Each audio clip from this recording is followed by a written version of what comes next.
I guess I would say I didn't realize how much of this is really about, we know what to do in medicine, but we don't know how to sort of make it happen. And so a lot of it is making up for these systems that we've built that are tremendously complicated. We know what to do when a patient's sitting in front of us, and some of it is getting the patients where they need and what they need.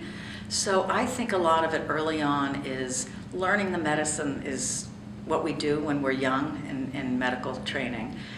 And then really what you're learning to do over time is figure out how to disrupt systems so that people get what they need. And that it turns out a lot of it's not healthcare, a lot of it's social service needs. And people with complex care needs, most of them suffer from those problems more than the ordinary somebody who doesn't have complex medical illness. They probably don't have a job, their housing's more fragile. So a lot of taking care of patients with complex illness, I think, is you're facing two problems. One of them is systems are all sort of made to block people from getting care, and the second is that they're really probably facing a lot of social problems that others don't face.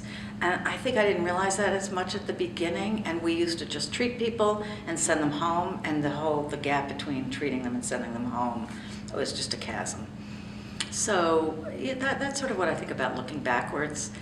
And I guess the other is that if you get into policy and you sort of like the idea of creating change in the healthcare system, the most important thing is being a great doctor, and that if you're not a great doctor, at the heart of it, you're a different leader than you are if you really care about patients and sort of have some sense of what it means to be a doctor.